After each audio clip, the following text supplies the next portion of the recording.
1836 vont arriver les frères Cowan, Peter et Andrew, des Écossais qui avaient émigré à Montréal au milieu des années 1820. C'est à ce moment-là que va commencer le développement commercial de Cowansville. Peter va devenir le premier maître de poste en 1841.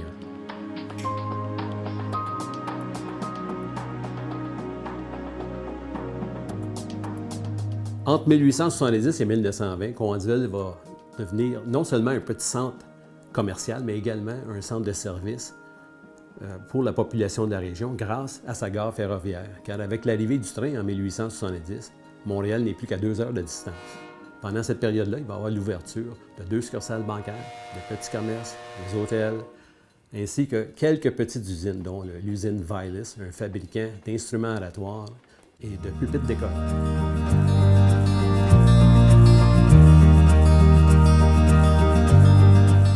Entre 1920 et 1955, Cowansville va devenir un centre industriel majeur avec l'ouverture de la filature de soie Brock Silk Mills en juin 1922.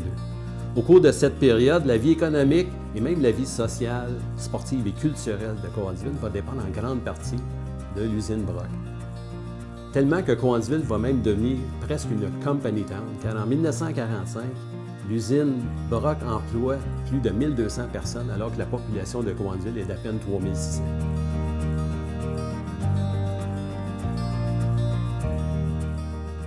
En 1956, Eugénie Sharpley fonde le Centre d'art de Cowansville. Elle va en être la présidente jusqu'en 1968.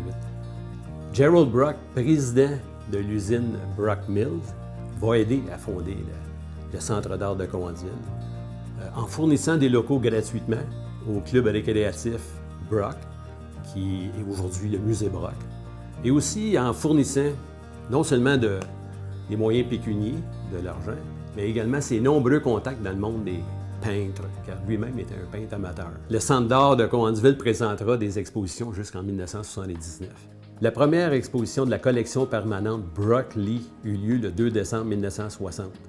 À cette époque, la collection se composait de 36 œuvres. La réouverture, devrais-je dire, de la Maison Brock, parce que cette Maison Brock a déjà eu une vocation artistique importante il y a quelques années. C'était, je dirais pas négligé, mais c'était oublié. Le terme, c'était oublié. Et là, il semble qu'on est en train de créer une résurrection de cette Maison Brock.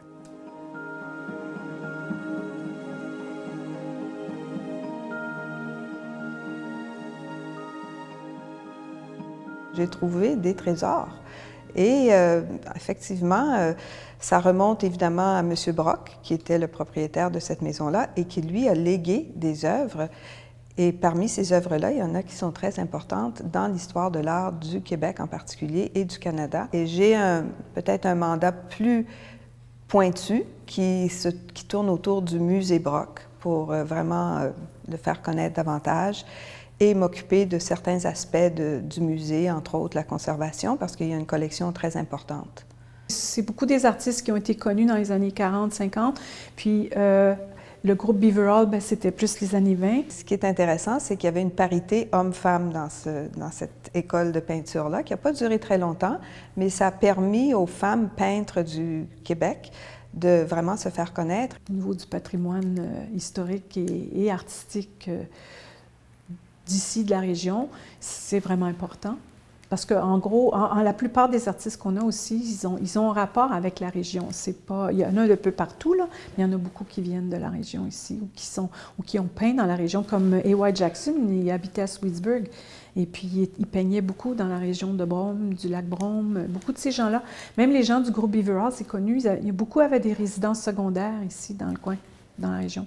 En ce moment, on a l'exposition de Raymond et Léon Plonteux. Ça, c'est une autre période qui est plus les années 50-60. Ils étaient très actifs, eux, dans la région comme peintres, mais aussi comme enseignants. Et puis, ils ont donné des cours ici au Centre d'art. La mission du musée, c'est de mettre en valeur les œuvres qu'on a, mais pas juste la collection permanente. Il y a d'autres collections qui ont été amorcées, comme la collection Livermeil, qui sont plus des artistes contemporains, des artistes de la région. Et on veut continuer à faire ça aussi. Puis à chaque année, on a une exposition collective qui ratisse assez large dans la région pour aller justement encourager puis les artistes régionaux à participer à des expositions. On s'intéresse aussi à ce qui se passe maintenant, là. Puis, alors donc, oui, c'est important qu'on mette la collection en valeur, mais qu'on mette aussi les artistes régionaux en valeur. Moi, je connaissais déjà des artistes qui habitaient dans la région, mais je me suis dit, alors je commence à faire une recherche, des études, et je me suis rendu compte que ce qu'il manquait, c'était la diffusion de leur travail. Alors, ça m'a convaincue de réouvrir une galerie que j'ai appelée Galerie Rouge. J'ai découvert des artistes vraiment de calibre professionnel. Ça a été une surprise pour moi de voir qu'il y avait autant, parce que je sais qu'il y a beaucoup d'artistes dans la région, mais du calibre des artistes que j'ai découverts ici, ça a été une véritable surprise. Et entre 2008 et 2014, j'ai fait à peu près 50 expositions documentées. Alors, ça permettait aux gens d'entrer dans l'univers de l'artiste, qui pour moi, c'est la chose la plus importante. Ça m'a permis aussi de les faire connaître davantage, et j'ai même réussi à les faire connaître un peu en dehors de Cowansville, en dehors du Québec et même à l'étranger. Alors, ça a été une bonne réussite. Comme tout patrimoine culturel, il faut s'en occuper, s'assurer que c'est répertorié convenablement, parce que c'est un joyau qu'il faut faire justement rayonner.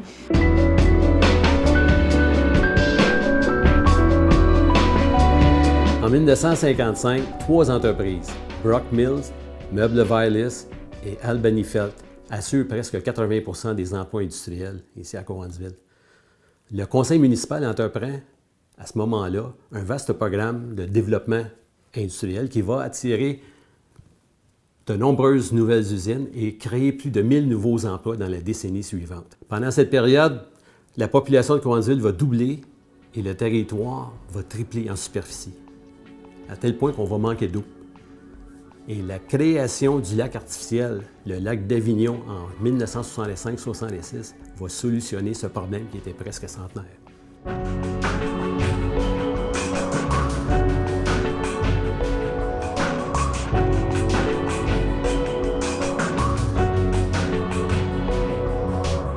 Commençait à se construire un peu dans la butte sur la rue, c'est la rue Mounet là, qui monte. Là.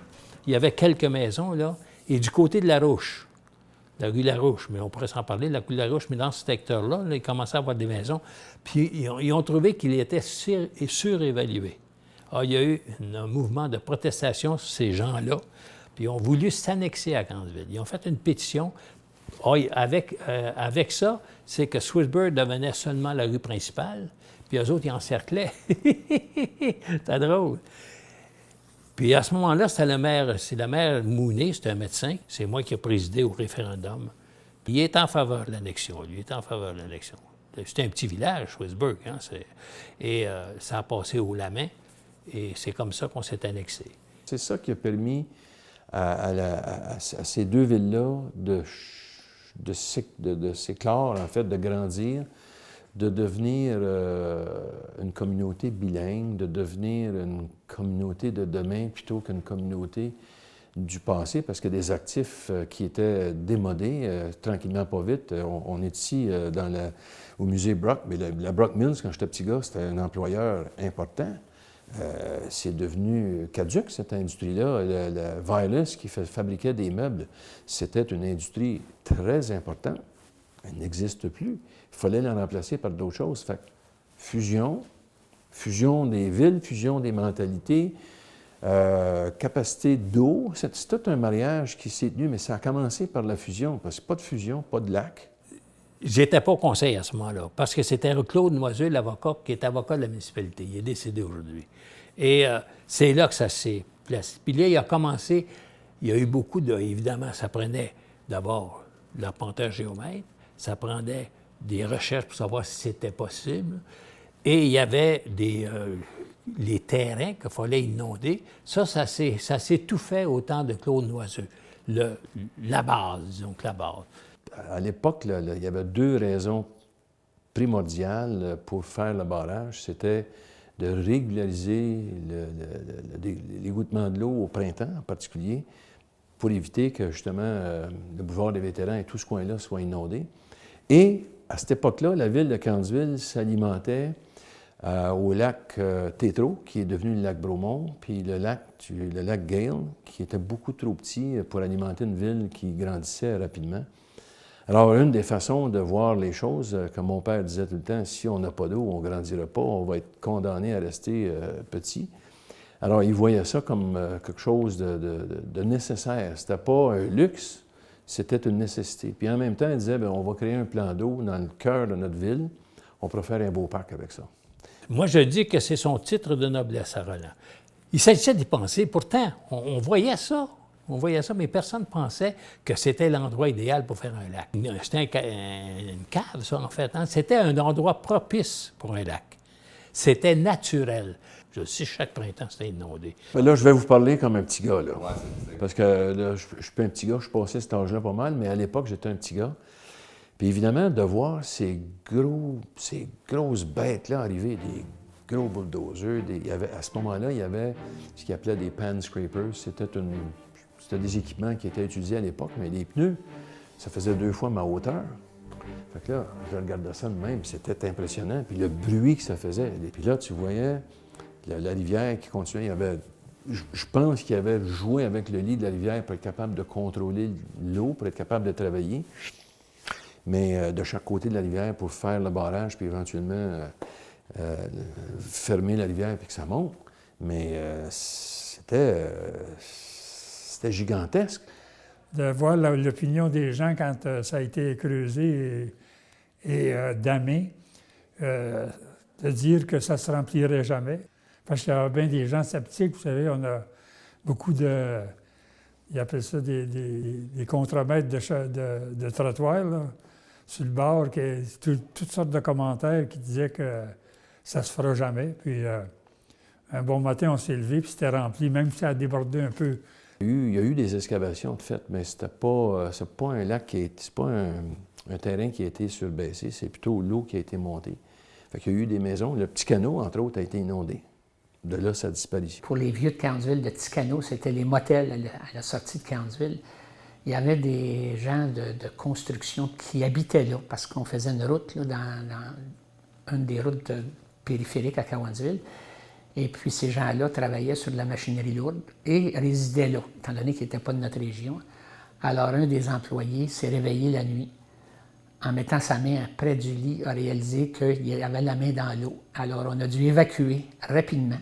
En laissant la machinerie lourde là, on ne pouvait pas la sortir. Alors on est sorti. On est sorti du motel, puis de la région périphérique, et l'eau a monté. Par la suite, lorsqu'ils ont baissé le lac, ils ont pu retirer cette grosse machinerie-là. Alors, ça a été à la surprise de tout le monde. Alors, je ne sais pas quelle soirée ces gens-là avaient fait, sauf que ça a été un réveil assez brutal. Dans l'espace de presque 2 jours, ça s'est rempli. Et ça a été une surprise pour tout le monde, je pense. Puis c'est un beau souvenir de voir, en fin de compte, tu te dis, bien, le projet marche. Bien, une fois, il y avait un Américain qui avait un petit avion. Cet avion-là, il arrivait, mais de temps en temps, il passait tout droit, puis s'en allait vers le lac Brome. Mais à un moment donné, ils ont passé, puis le gars, même à mairie, il est allé s'accoster pour savoir qu'est-ce que c'était, cette affaire-là. L'an passé, il n'y avait pas de lac. Puis c'était pas sur sa map, lui. Bien évidemment, ça a réglé le problème des inondations, en tout cas en grande partie. Mais ça a aussi fait que la ville a été capable d'aller chercher des industries qui avaient besoin de beaucoup d'eau. Parce que maintenant, la ville, au lieu de rationner l'eau, elle en avait en quantité. Et ça a changé la donne. Ça a changé vraiment l'habillage de la ville. Ça lui a permis de se donner une apparence nettement différente, puis de se moderniser. Et en même temps, de créer des emplois dans un monde industriel qui changeait. On est passé de l'ère industrielle lourde, là, comme les textiles, par exemple, à des compagnies qui étaient dans le plastique, qui étaient dans l'imprimerie. Ça a tout changé. Ça a révolutionné la ville. Ville pas d'eau, c'est une ville qui ne peut pas vivre. Donc, je me suis trop intéressé au lac parce que Cowansville n'aurait pas pu se développer s'il n'y avait pas eu cette réserve d'eau-là. Ne pourrait pas espérer, aussi parce qu'aujourd'hui, avec les normes environnementales, c'est pas sûr qu'on aurait été capable de refaire la même chose, là, de capitaliser sur une rivière qui passe en plein centre d'une municipalité, qu'on a été capable là, d'animer au niveau là, de qualité de vie aux citoyens, avec des services autour du lac, sentiers, équipements, et ainsi de suite. Parce qu'on parle là, de nos atouts ici, là, puis de nos facteurs de localisation, là, on y va avec un centre de santé reconnu internationalement, une polyvalente particulière. Ils sont à peu près 5 écoles secondaires là, bilingues à travers le pays. Là. Ça, c'est un des gros facteurs de localisation. Après ça, c'est notre lac en plein centre-ville. Là, ça vient au 3e rang de facteurs de localisation. Là. Puis la satisfaction, puis ça, c'est heureux que ce soit de même, là, la satisfaction que ça appartient aux gens d'ici, puis de voir que les gens en profitent.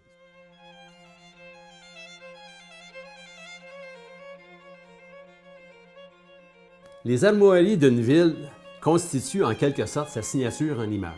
Aussi, Cowansville organise un concours à l'automne 1956 pour créer ses propres armoiries. C'est suite à ce concours que les armoiries de Cowansville ont été adoptées au printemps 1957. Ça a l'air que j'ai été choisi. OK. J'ai fait de la recherche. Puis après que j'ai fait la recherche comme il faut, j'ai trouvé le Peter Cowan. C'était sa première maison, ça. La Peter. On donne ça. J'avais quelqu'un à Montréal qui fait pour le dessin, moi, je sais pas. Le dessin, c'est à peu près comme au crayon, là, tu sais. Les autres, ils mettent la couleur. Moi, je dis la couleur, puis casser, puis pourquoi faire casser ça là. Puis... Tailler, si vous l'avez dans votre... L'avez-vous ici? Ah oui, ici. Ah! OK. M'expliquez ce que vous avez fait. Ça ici, c'est ville. Un village, il n'y a pas le droit de mettre de couronne de même. Ça, c'est au Canada. Ça ici, c'est la force du décor. Ici, ça traverse, c'est la rivière. La bonne entente entre les Anglais et les Français. Parce qu'à l'époque, ça s'entendait bien. Très bien. Ah, ça continue. C'est ça qui est beau. Tu sais, on a des médecins anglais, on a des... En tout cas, ici, la petite baie que tu vois, c'est industriel. À peu près ça. Puis le corps dans le milieu, c'était pour Peter Cowan, c'est ça? C'est ça, Peter Cowan.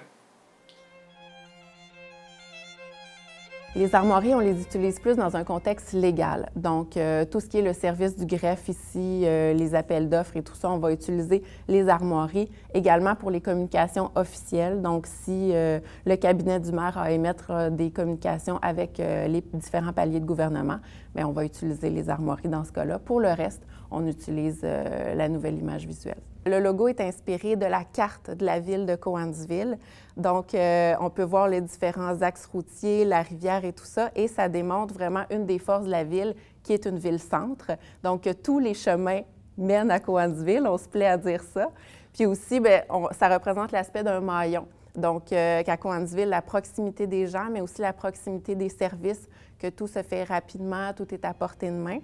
Et le désir de la municipalité d'être près des citoyens, d'être près des entreprises et également des nombreux organismes. La nouvelle image, je pense que ça démontre bien le désir d'être plus actuel et d'être plus en accord avec ce qui était projeté, là, par exemple, dans les armoiries. Donc, on retrouve vraiment une continuité avec la nouvelle image de la ville. Les armoiries, ça démontre en fait qu'on a une histoire, qu'on a un passé et que la ville de Cowansville n'est pas née hier. Donc, on a vraiment plusieurs années derrière nous. Donc, ça fait très officiel. Les armoiries, pour moi, qu'un logo puisse traduire notre contemporain ou là où on veut aller, là, une armoirie restera toujours une inspiration. La musique a toujours occupé une place très importante dans l'histoire de Cowansville. Dès le milieu des années 1860, quasiment 10 ans avant la première session du conseil municipal, on voit des manifestations, des spectacles de musique ici à Cowansville, de façon régulière. De 1925 à 1965, on a eu l'harmonie de Cowansville. Puis on était fiers de l'harmonie de Cowansville. On a même tenu un festival à Cowansville en 1955. L'harmonie de Cowansville faisait partie de la Fédération des fanfares amateurs, puis on avait accueilli des harmonies de partout au Québec à Cowansville. Ce sont nos précurseurs, c'est nos ancêtres. C'est ceux qui ont tenu le fort pendant 40 ans à Cowansville. Il y avait à Cowansville l'école Sainte-Thérèse, une grosse bâtisse. Il y avait l'école Saint-Léon, une grosse bâtisse. Et il y avait la petite école en haut. Puis l'objectif, c'était de donner de la fierté à l'école avec un projet original. Et c'est là, avec un chef de musique qui est, je dirais, un peu malade, mais dans le sens positif du terme, Serge Laverture s'est tout de suite impliqué, puis on a créé l'harmonie cadette Curia-Petit à ce moment-là, une harmonie du primaire. Une caractéristique de cette harmonie-là, c'est que tout le monde nous expliquait que c'était impossible. On ne peut pas faire ça. C'est des petits du primaire, les broches, les ci, les ça. Alors, on a dit, on va l'essayer. Puis si ça ne marche pas, on arrêtera. Alors, on a parti l'harmonie. Comme de raison, à la première pratique, on avait une infirmière, on avait des sacs pour l'hyperventilation, on avait toutes les précautions. Et depuis ce temps-là, il y a au moins une cinquantaine d'harmonies au primaire qui existent un peu partout à travers le Québec. Alors, on a été ici quand même des précurseurs de ce mouvement-là d'établir, d'installer des harmonies à l'école primaire. L'année suivante, ça c'était en 91, en 92, on a inscrit l'harmonie au Festival des harmonies du Québec. Alors, on a 8-9 000 musiciens et il arrive une harmonie du primaire. Et comme je leur avais expliqué à l'époque, vous êtes des musiciens, des musiciennes. C'est pas une harmonie bubblegum, là. On vient pas vous voir parce que vous êtes cute. On vient vous voir parce que vous êtes des musiciens et des musiciennes. Depuis ce temps-là aussi, au festival, il y a une classe primaire qui existe. Alors, il y a toujours une vingtaine d'harmonies du primaire qui participent. Lorsque on a recréé à Cowansville les écoles de cycle, alors l'école Curia-Petit est devenue une école pour première, deuxième, troisième année et on a transféré l'harmonie à Saint-Léon, qui a continué sous le nom de l'harmonie cadette d'Avignon. Et depuis quelques années, c'est l'harmonie cadette Saint-Léon, alors étant donné la nouvelle commission scolaire. Et l'harmonie continue depuis ce temps-là. C'est devenu une source de fierté. Ça fait partie du projet éducatif de l'école.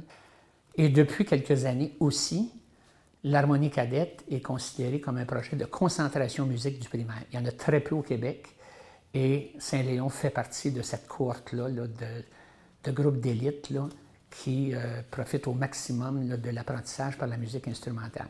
En 71, entre autres, avec l'harmonie, avec le théâtre à Macévanie, est apparu les comédies musicales. Le théâtre amateur est parti à l'école Saint-Léon. À ce moment-là, les filles étaient dans une école, les garçons, et quand on a réuni les deux ensemble dans la même école, on a commencé un programme de français avec le frère Bruno Fontaine. Et dans ce programme-là, on avait vraiment comme idée de faire que les jeunes accrochent au français. Et dans ce programme-là, comme tel, il y avait un volet théâtre avec une première soirée où il y avait 7 pièces dans le gymnase. Donc, c'était le premier festival. Et par la suite, on a tombé à 5 soirs avec demi-finale et finale, avec 3-4 pièces par soir. Ça pouvait aller jusqu'à 200-250 élèves facilement, plus les techniciens, plus les organisateurs. Donc, c'était vraiment quelque chose d'important, d'intéressant. Pour les élèves, c'était une religion de jouer au théâtre et de participer, même si c'était difficile. Moi, je dirais que c'était peut-être le cœur de la vie artistique de la ville à ce moment-là. C'était... je te dis, on avait il y a des soirs là, où on refusait, on faisait venir la police pour refuser les gens à la porte. Je pense que je peux dire qu'on a fait notre part pour donner un visage culturel à la ville. Puis je te dis, si j'avais pas eu ça dans l'école, j'aurais trouvé le temps long. C'était comme une bouée de sauvetage. Même quand j'étais directeur, j'avais continué à ce moment-là. J'avais produit des comédies musicales. Comme directeur d'école, j'étais impliqué comme metteur en scène dans des grosses productions. Je me souviens d'un étudiant, c'était pas dans le théâtre amateur, mais c'était dans une comédie musicale. Lui était dans les classes très faibles. Puis il m'avait dit, Paul, il dit, j'ai 67 mots à dire. Je suis content de les dire. Puis là, à un moment donné, j'avais modifié un peu le texte. Là, il dit, tu m'en as enlevé 5. Il m'en reste 62 seulement. Puis le théâtre, il y a un côté, comment je dirais ça, un peu gratuit, un peu... on n'a pas de points à gagner dans ça, on n'a pas rien à gagner. On n'est pas comme dans d'autres sports où tu joues contre une autre équipe. Non, tu montes ton spectacle, tu le présentes, puis tu es à peu près assuré d'avoir dans la salle 800 personnes qui sont assises sur le bout de leur siège qui t'écoutent.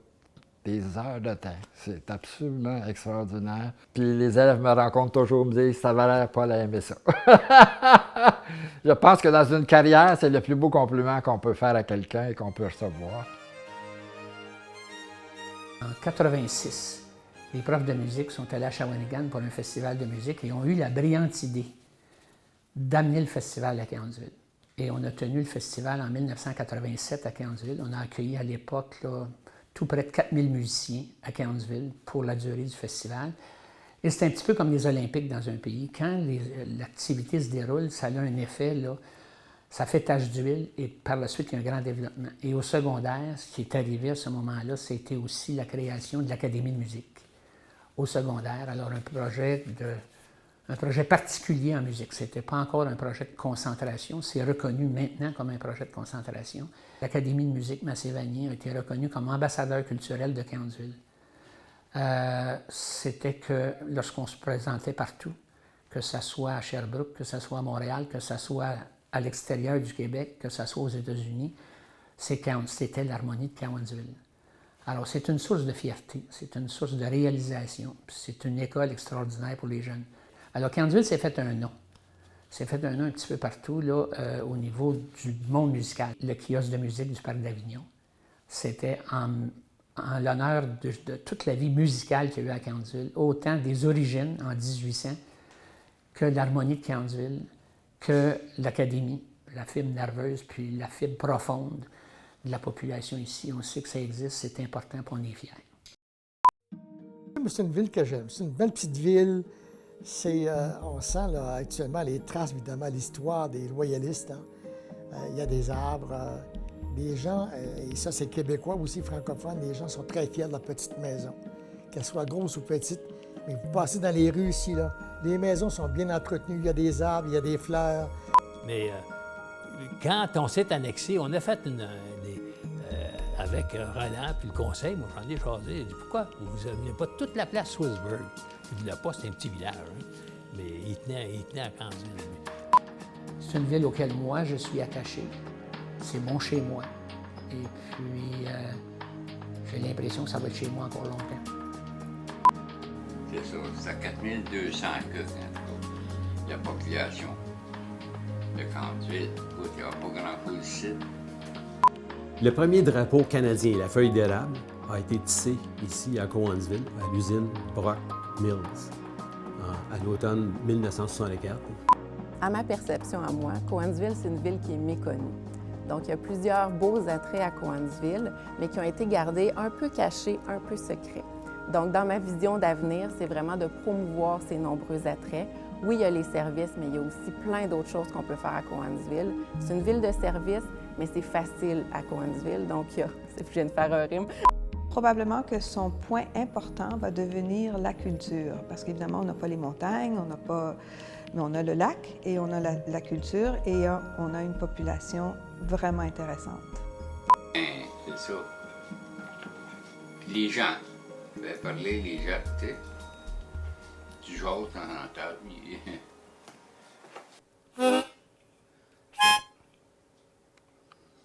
y a encore du son, je là-dedans.